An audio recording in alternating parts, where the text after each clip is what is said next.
A Revolução Industrial gerou liberdade e prosperidade de um lado, mas pobreza e conflito do outro. Com isso, diversos problemas surgiram na vida em sociedade e percebemos o quão difícil é encontrar soluções rápidas e consensuais para esses desafios. E é por isso que dizemos que a sociologia nasceu junto com as cidades urbanas, porque foi quando uma série de fatores desencadeou uma nova organização social que precisava ser compreendida por meio de uma análise da sociedade. Então, a sociologia ela é capaz de nos oferecer perspectivas parciais da realidade social, questionando sobre diversos temas e oferecendo respostas variadas frente a desafios comuns. E é isso que vamos ver ao longo desse trabalho. Karl Marx baseou todo o seu pensamento na seguinte frase: toda a história até os nossos dias é a história da luta de classes.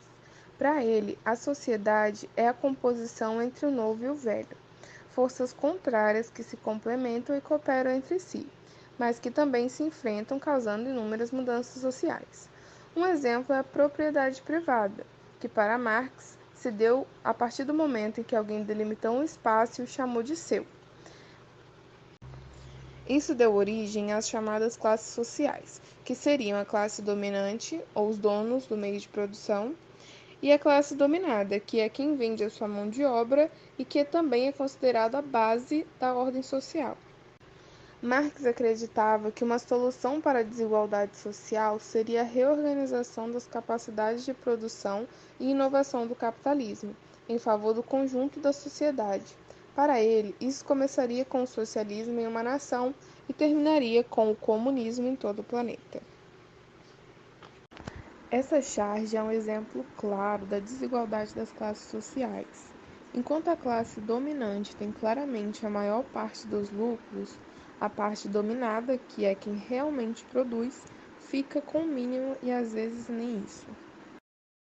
O autor francês Alex de Tocqueville preocupou-se com questões parecidas com a de Marx, mas deu a elas respostas diferentes. Tocqueville acompanhou de perto os efeitos da Revolução Francesa, e o que mais impressionou ele em relação à Revolução foi a violência com que ela ocorreu. Combinar os ideais de igualdade e liberdade transformou na obsessão de Tocqueville, que teve origem ao dilema tocquevilliano. Os temas da liberdade e da igualdade entre homens e mulheres levaram Tocqueville a uma viagem com destino aos Estados Unidos da América. A decisão de visitar a América tinha como objetivo conhecer a organização das prisões. A nação era muito falada pela experiência da democracia, dos direitos civis e da liberdade. Na percepção dele, a sociedade americana nasceu sob o sinal da liberdade. Os colonos vindos da Inglaterra fugiam da repressão religiosa em seu país de origem. Ao afirmar isso, ele quis dizer duas coisas: que a liberdade de crença e de pensamento sempre fez parte da história que os americanos contam, querendo afirmar seu amor pela liberdade, e que a sociedade americana, na medida que deseja governar a si próprio, desenvolveu o individualismo como ideal e prática de vida. Ele também chama atenção para o fato de que eleições livres não garantem que os que forem eleitos serão bons governantes.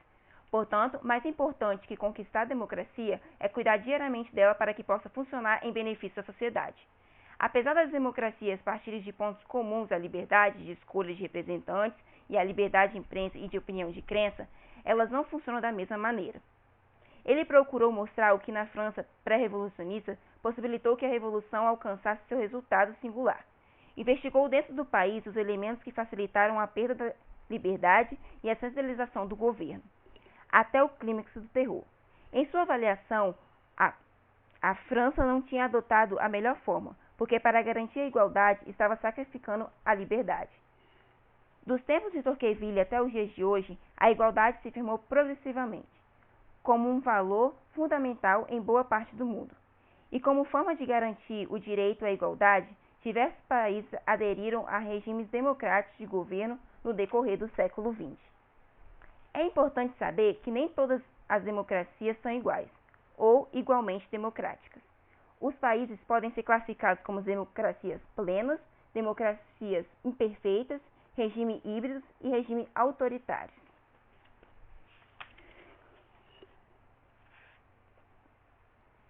Em muitas cidades brasileiras, especialmente nas metrópoles, o problema da segurança pública tornou-se tão crítico que já não parece absurdo trocar liberdade por segurança. Os cidadãos trocam a liberdade das ruas pela segurança dos condomínios fechados e dos shopping centers. Trocam também a privacidade, outro valor da democracia, pela vigilância das câmeras no elevador, no estacionamento e no metrô. Tudo isso porque se sente ameaçados, desprotegidos e indefesos. Em contexto de insegurança coletiva, abre-se a brecha para a intolerância, para o desrespeito aos direitos dos outros e a democracia se vê ameaçada naquilo que é o seu próprio fundamento, a liberdade. Bom, agora vamos falar de Max Weber, que é um autor que também queria entender o surgimento de um fenômeno social tão diferente e que trouxe consequências sociais tão impactantes como foi o capitalismo ocidental. E nesses questionamentos ele estava muito próximo de Marx, como já foi explicado anteriormente. Apesar de que Weber reconhecia que o capitalismo não era uma criação do Ocidente, ele viu como esse sistema econômico evoluiu muitos setores da nossa sociedade. Weber também se impressionou em como dividiram as funções, com o surgimento de médico especial no trabalho, e foi assim que mais tarde foram surgindo as especializações do trabalho, uma coisa que aumentava a qualidade dos produtos e potencializava a organização da produção de todos os produtos. E ele muito se perguntava o que motivava os indivíduos a se comportarem de determinada forma e o que levava as pessoas a escolherem uma ou outra maneira de agir. Weber deu grande relevância à compreensão dos valores e crenças. Inclusive, foi por esse desejo de entender o que levou a moderna civilização ocidental a ser diferente das outras, que o fez estudar mais a fundo e falar em rica quantidade sobre esse assunto em seu famoso livro, A Ética Protestante e o Espírito do Capitalismo. E em sua obra, Weber abordou sobre religião e política juntamente, pois para ele as religiões têm a característica de orientar a conduta das pessoas que as seguem. E Weber encontrou no protestantismo uma ligação forte com os valores que passaram a ser seguidos no capitalismo ocidental. Por isso, para Weber, ele acreditava que se nós entendêssemos esses fatores, poderíamos entender a vida social como um todo e resolver os problemas que surgissem, tanto sociais quanto profissionais e de todos os setores. O próximo autor a participar do mural interativo é Emile Durkheim. Bom, muitos intelectuais consideram que a economia explica a vida social. E qual seria a opinião de Durkheim a respeito disso? Bom, ele diz que se só prevalecesse o interesse econômico, não haveria sociedade. Se observássemos apenas a dimensão econômica, não conseguiríamos o entendimento de vida social, porque homens e mulheres fazem muito mais do que apenas trabalhar e consumir. Então, Durkheim deixa claro que apenas a economia não é capaz de explicar a vida social. Vale ressaltar que a sociedade mudou o seu conceito desde o seu surgimento. Antigamente, a comunidade era composta por uma sociedade simples, onde todas as pessoas se parecem, se conhecem, então a coesão é garantida por um conjunto de princípios, onde se uma pessoa errar, esse erro irá afetar todo o coletivo. Só que de um tempo para cá, a sociedade passou a ser complexa, onde as pessoas não são iguais e a falta e o rompimento de regra não irá afetar o coletivo. Essa punição será restrita a pessoas separadamente. Portanto, nessa complexibilidade, quando a diferenciação das atividades de ocupação de uma sociedade ocorre de maneira muito abrupta, Durkheim conceitua de individualismo exacerbado, que é quando os indivíduos eles só pensam em si, não se preocupando com os outros.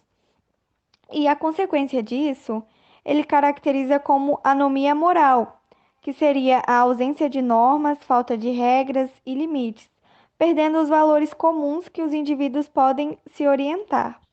Então, o que devemos fazer para não ser cada um por si, para haver agregação dentro da sociedade? Qual seria um meio para combater a anomia?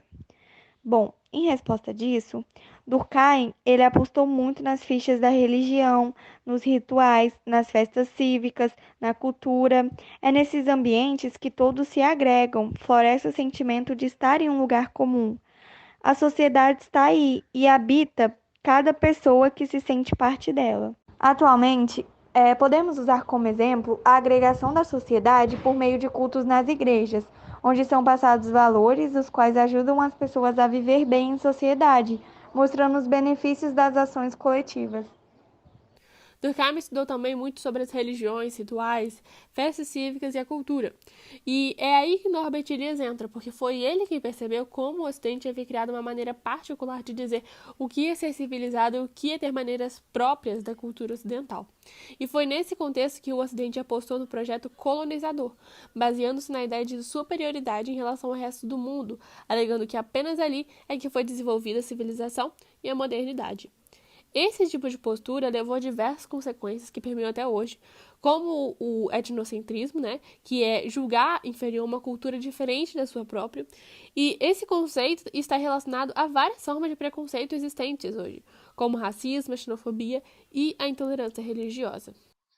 Então, quando posto as ideias de George Simmel, o teórico da famosa escola de Frankfurt, diante destes cenários dos diversos autores, vemos que sua principal obra, que foi usada para ele como relação também para entender tais fenômenos sociais, que é a intensificação da vida nervosa, que mostra aquele cotidiano acelerado, formando atitudes blasé, que basicamente são atitudes rasas para evitar possíveis problemas, fizeram com que, de certa forma, influenciassem também as pessoas a buscarem sempre reconhecimentos, quais essas reagem diante de sentimentos, modas, ritmos nervosos.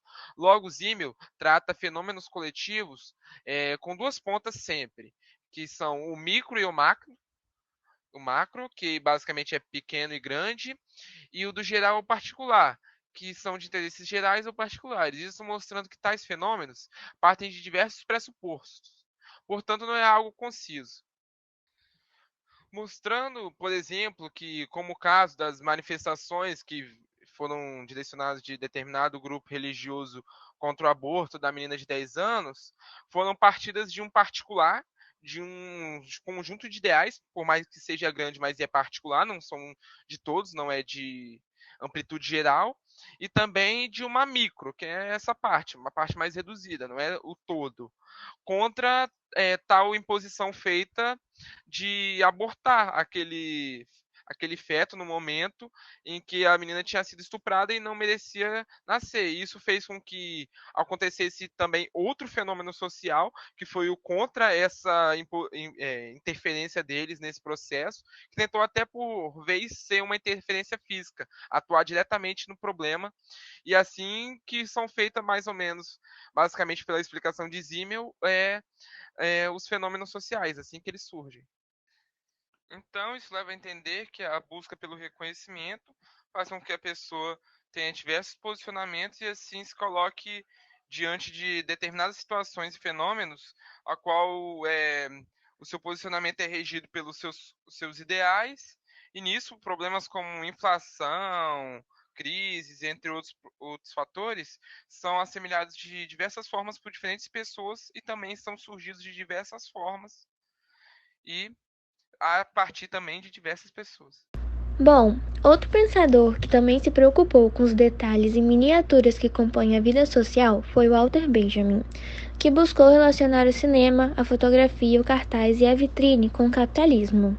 Ele percebeu como a vida moderna aprisiona o indivíduo com sua ideologia de consumo, ao mesmo tempo que se traz liberdade para a coletividade.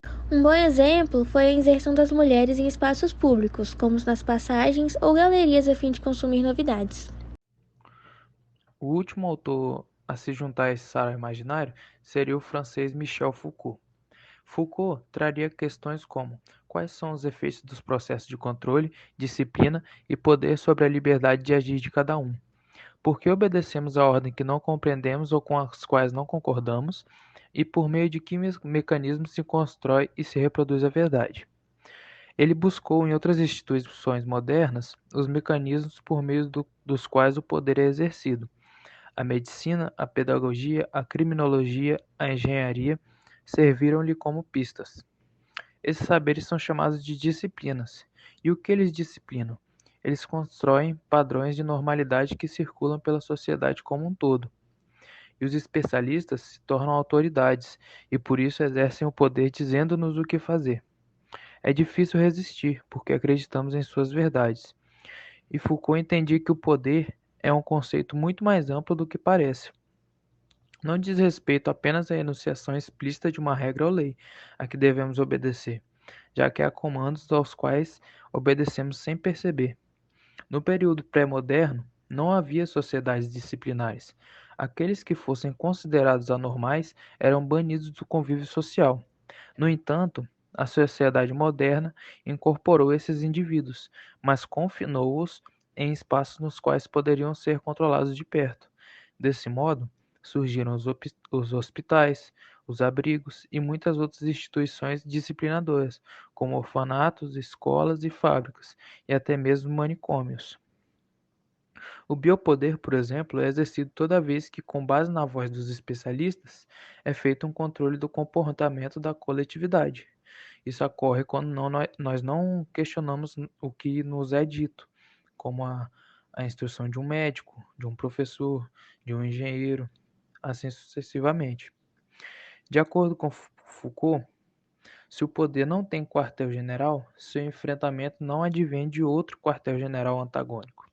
E por isso, os indivíduos devem, por meio de suas lutas pontuais de resistência e da crítica, tornar-se mais livres e emancipados nos poderes disciplinares.